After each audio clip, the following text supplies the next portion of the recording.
Hey Guildies, Fletch here.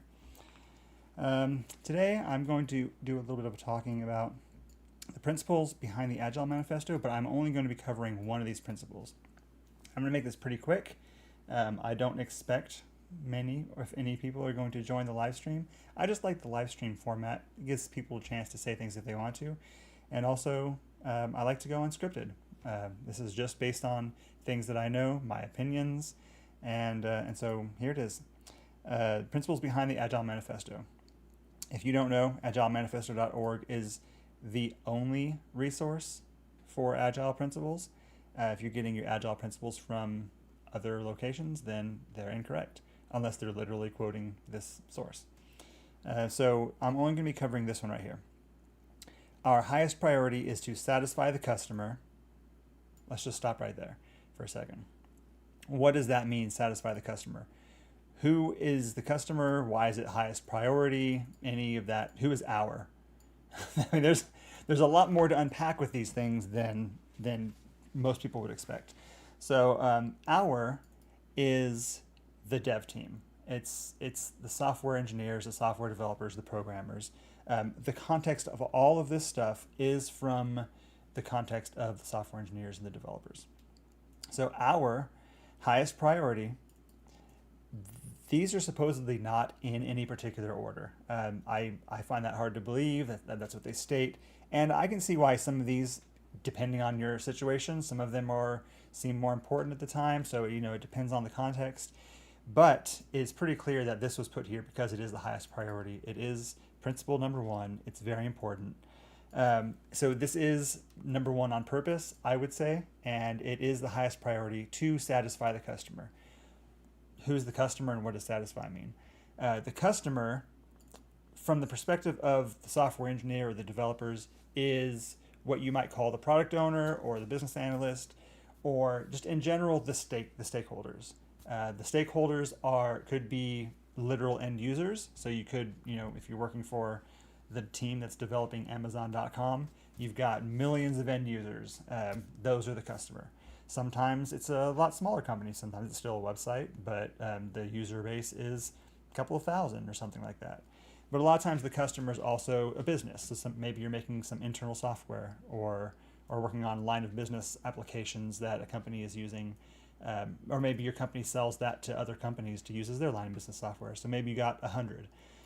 So the customer is stakeholders.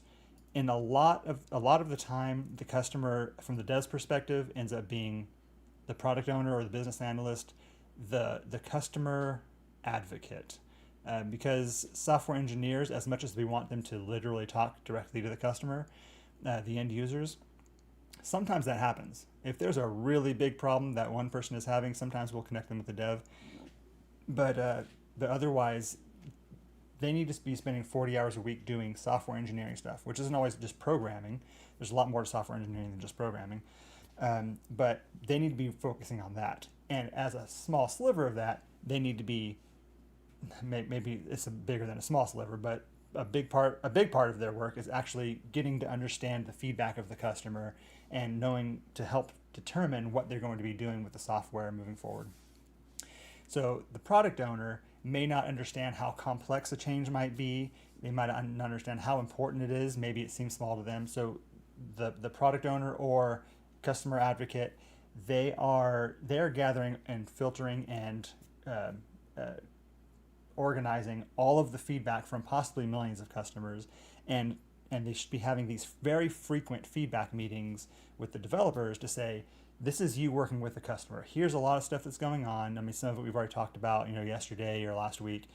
Here's some new stuff that's going on. Help me understand what's important, or maybe this is really important, but it's also really complex. And let's try to figure out what we're going to work on and what we're going to do about this stuff. That's the customer to the developer. Sometimes it's directly to the customer, but a lot of times it's through a customer advocate, something like a business analyst or a product owner. Business analyst is also more of a business advocate. Product owner is more of a customer to dev advocate, but sometimes those are conflated. So our highest priority is to satisfy the customer, and that's important. Why is that so important to make as your highest priority? That's because developers, much like myself and software engineers, they want to code. They love to code. They will do everything that they can to code. And there's a lot of important things that you have to do when you're coding. There's a lot more than just the functional requirements, and it's bad to say the term non-functional requirements as far as I'm concerned. Until we come up with a better word, though, I'm going to say non-functional requirements. These are the things that have to be done. Updating the framework to the latest version. Maybe not the latest version. Maybe you're 15 versions behind.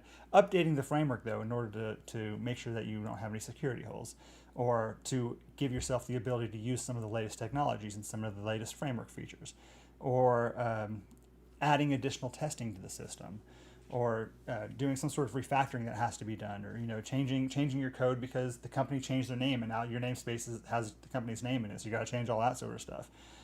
These are things that maybe you should have planned ahead better, but also these are things that have to be done inside the code. So sometimes developers really want to be working on a lot of this other stuff, or they want to say, oh yeah, we've got this algorithm that we've built to solve the problem that you're working on, and it runs in less than a second. Customers, even with millions of customers hitting it, they're all getting it back in less than a second. But we can make it 1,000,000 times faster if you just give us a couple weeks. Our highest priority is to satisfy the customer. There's caveats to this, and it actually comes in later principles, so I'm not going to talk about it in a second. But we have to remember that when we're doing software engineering, it's for a business purpose. The Agile Manifesto doesn't necessarily reflect what you do in your personal time. If you are doing Advent of Code or some sort of coding challenge or code golf, this doesn't apply to you. But if you're doing work for a company and building a product that's going to be making money, then the Agile Manifesto is very important, and you need to remember that your priority is to satisfy the customer.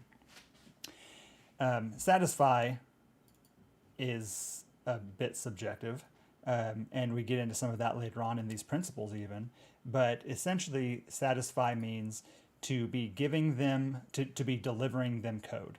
And how are we going to be delivering code? Through early and continuous delivery of valuable software. Valuable software in itself is a whole package to unpack there, but through early and continuous delivery. Now, this is a bit of a tricky term here, because in 2001, in February of 2001, when this was all written, continuous delivery isn't what we think of today. They didn't say CI/CD necessarily here. But they absolutely meant early and continuous delivery. And what that meant in their mind at the time, as people who were coming from the car factory supply chain, changing way of doing things, and delivering maybe once a year or something like that. Some of them worked for companies where they could deliver faster than that, every few months. But what they were thinking in their mind is as continuous and as early as possible. It's very important for the early. The early part is extremely important, because the whole goal of all of this, the Agile, one of the foundational things of the 12 principles is feedback. You can't make changes. You can't be agile. You can't make your system better without feedback, without continuous feedback, continuous and early feedback. If you're waiting months to get your feedback, then you have months of time to make mistakes. You have months of time to be going the wrong direction. If you are heading north, you look at a compass one time and then you start heading north, and you wait, days of walking what you think is north, you could be getting way off track. You want to be getting that continuous feedback of looking at a compass and seeing where you're going. So, through early and continuous delivery is extremely important. And though they didn't know what CI/CD would grow into today, they have all supported the continuing growth of CI/CD. Okay, I don't say all. I don't know what all 17 of them, but the biggest ones, Kent Beck, Martin Fowler, Robert C. Martin, they've all supported the growth of CI/CD in the fact that that is what is fulfilling the Agile Manifesto. That is what is keeping the spirit of the Agile principles alive. So when I read continuous delivery, though it didn't literally mean, because they didn't know the future, it didn't literally mean CI/CD of today, I am considering this CI/CD of today, or something along those lines, until a different system arrives to get the earliest and most continuous delivery possible. CI/CD is the way to do it. So satisfy the customer through early and continuous delivery, as early and continuous as possible, which is said further down, but we'll get into that later, of valuable software. That's another very important part, though. Valuable software. What does that mean? What makes software valuable? Well, first of all, it has to make the company money. But the reason why we have to say of valuable software is because sometimes what we're delivering them isn't software, and that doesn't need to follow the Agile principles. But a lot of times when they come to you with a problem and say, hey, this is a problem, plenty of times the answer is, we need better user training, we need better documentation, we need better better backups, better security, better IT, better infrastructure. A lot of times that ends up being something, and that doesn't have to follow Agile principles. There are plenty of principles and plenty of reasons why people who are in the business, people who are in IT, people who are in the business analyst, the product owner, the sales team, the marketing team, why they should also try to be as agile as possible and work into the agile principles that the software engineers are following. But what we're talking about here is valuable software. This isn't just satisfy the customer through early and continuous delivery, no matter what you're doing in the company, though they should have their own similar principles. We're talking about delivering software. This is the principle for the software engineers and software developers to be working toward to satisfy the customer. All right, so if you like this video, subscribe. Any sort of support helps. Leave a comment, give a thumbs up. And I'm going to continue doing videos. Like I said in my last video, I'm going to try to get 365 videos out this year. And maybe tomorrow I'll do the second principle, or maybe tomorrow I'll talk about something different. I'll definitely get through 12 principles over the next year, if not even just throughout this month.